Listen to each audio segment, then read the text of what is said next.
이제는 전능하신 분께서 말씀하시는 대답을 듣고 싶다. 내 원수가 나를 고발하면서 뭐라고 말하였지?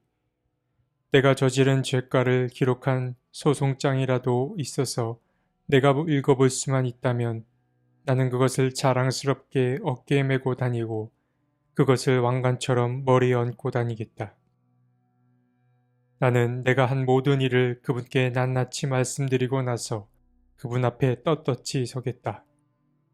내가 가꾼 땅이 훔친 것이라면, 땅 주인에게서 부당하게 빼앗은 것이라면, 땅에서 나는 소산을 공짜로 먹으면서 곡식을 기른 농부를 굶겨 죽였다면, 내 밭에서 밀 대신 찔레가 나거나 보리 대신 잡초가 돋아나더라도 나는 기꺼이 받겠다.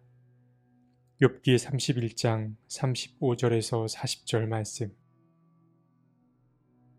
욥기 31장은 욥의 세 친구들이 했던 말에 대한 욥의 마지막 답변입니다. 욥은 오늘의 말씀을 끝으로 자신의 모든 이야기를 마무리합니다. 욥기가 주는 유익은 여러 가지인데 그 유익은 욥의 답변들을 통해서 발견할 수 있습니다. 구약 성경에서 하나님께 돌아오라는 메시지도 매우 중요하지만 그와 더불어 중요한 메시지는 바로 가난한 자들을 돌보라는 것입니다. 바로 오늘 본문에 그러한 내용이 잘 드러납니다. 욥은 자신을 악인으로 취급하는 친구들 때문에 외적인 고통에 내적인 고통까지 더해졌습니다. 더 이상 잃을 게 없는 욥은 침묵하지 않고 자신 안에 있는 말들을 쏟아내고 있습니다. 오늘 본문은 친구들이 한 말에 대한 답변의 형태를 띠고 있지만 사실 이 모든 말은 하나님을 향해 있는 말이라고 볼 수 있습니다. 욥은 먼저 모든 결과에는 그에 합당한 원인이 있음을 잘 알고 있었습니다. 물론 욥기 전체로 봤을 때 욥이 생각하는 이러한 인과응보식의 신앙이 맞아떨어지지 않음을 우리는 알고 있습니다. 정직하고 무흠한 욥에게 대재앙이 일어났기 때문입니다. 어쨌든 욥은 악한 일을 하는 자에게는 재앙이 닥친다는 것을 잘 알고 있었고 무엇보다 하나님은 사람이 하는 모든 일을 다 알고 계시는 분임을 그는 결코 모르지 않았습니다. 그리고 그는 5절에서 12절에 직접 자신이 흠없는 존재임을 낱낱이 밝힙니다. 나는 맹세할 수 있다. 여태까지 나는 악한 일을 하지 않았다. 다른 사람을 속이려고 하지 않았다. 하나님이 내 정직함을 공평한 볼로 달아보신다면 내게 흠이 없음을 아실 것이다. 내가 그릇된 길로 갔거나 나 스스로 악에 이끌려 따라갔거나 내 손에 죄를 지은 흔적이라도 있다면 내가 심은 것을 다른 사람이 거두어 먹어도 내가 지은 농사가 망하더라도 나는 할 말이 없을 것이다. 사람이 자기 스스로 자신의 정직과 흠없음을 말하는 게 쉬운 일이 아닙니다.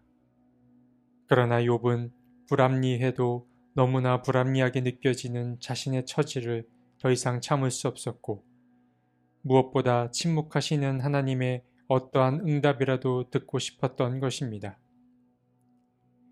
이어서 욥은 다시 한번 자신의 공의로움과 정의로움에 관해서 이야기합니다. 욥은 자신과 함께 일하는 종들의 탄원에 늘 귀를 기울였고 그들을 공평히 대했다고 말합니다.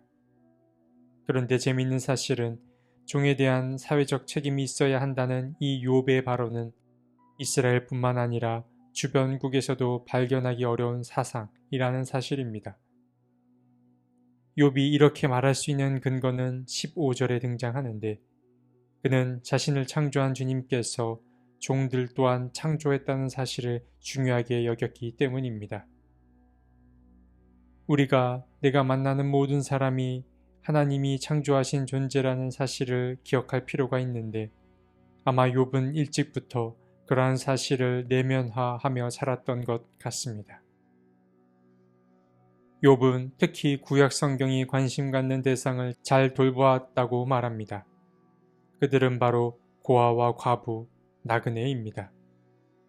16에서 23절에서는 욥은 과부와 고아를 잘 돌보았다고 말했고 32절에서는 나그네 또한 빠뜨리지 않고 잘 돌보았다고 이야기했습니다.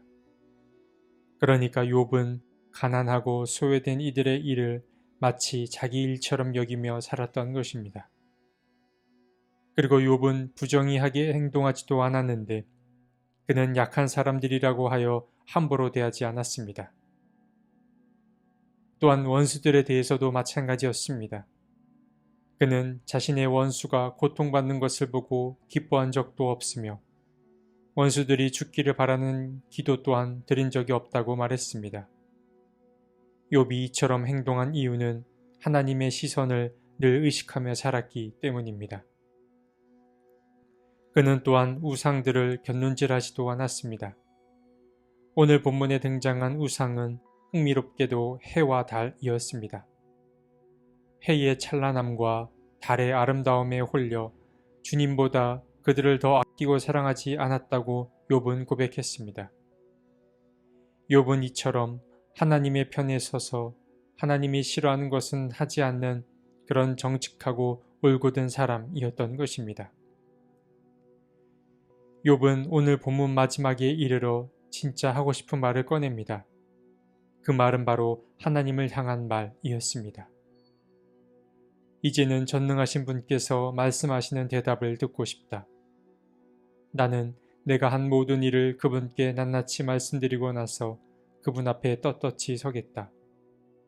내가 가꾼 땅이 훔친 것이라면, 땅 주인에게서 부당하게 빼앗은 것이라면, 땅에서 나는 소산을 공짜로 먹으면서 곡식을 기른 농부를 굶겨 죽였다면, 내 밭에서 밀 대신 찔레가 나거나 보리 대신 잡초가 돋아나더라도 나는 기꺼이 받겠다.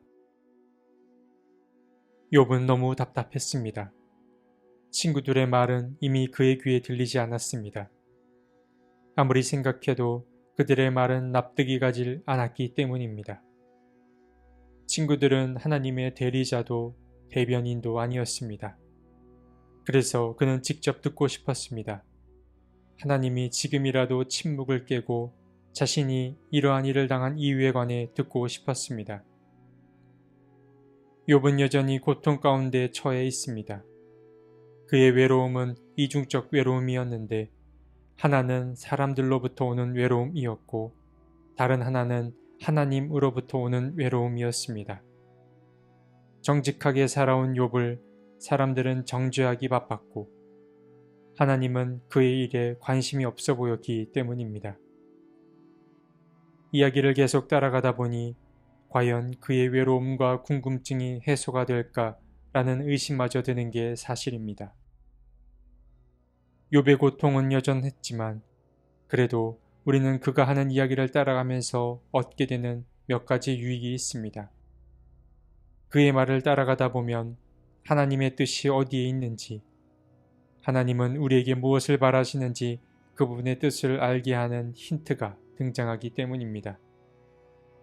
그것은 욥이 자신이 정직하고 무흠하다는 사실을 알리기 위해 했던 그 말 속에 담겨 있습니다. 그리고 바로 그러한 말들이 하나님이 지금 우리에게도 바라는 모습이라고 볼 수 있습니다. 먼저 첫 번째는 사람은 누구나 하나님의 형상대로 지음받은 존재라는 사실입니다. 신분의 높고 낮음과 상관없이 누구나 존중받아 마땅한 존재임을 우리는 알 수 있습니다. 두 번째는 가난하고 소외된 자를 도와야 한다는 사실입니다. 홀로 독립하기 어려운 존재인 고아나 과부, 나그네들을 도와야 하듯이 우리는 도움의 손길이 필요한 이들을 도와야 합니다. 그리고 마지막 세 번째는 원수의 고난을 바라서는 안 된다라는 사실입니다. 무엇보다 어려운 일입니다. 우리는 나를 미워하거나 내게 아픔을 준 대상도 존중해야 합니다. 욥기를 일러 이렇게 말해도 괜찮지 않을까 생각해 보게 됩니다.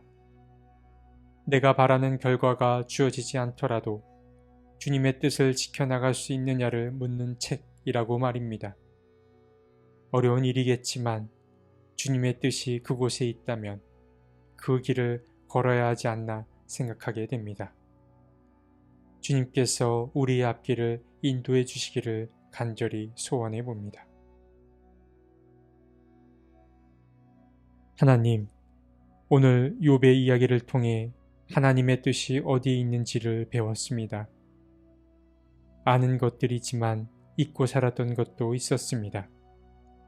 주님, 우리가 주님의 뜻을 잘 지켜나갈 수 있게 도와주시고 무엇보다 주님의 일을 하다가 실족하여 넘어지지 않게 도와주십시오. 아멘.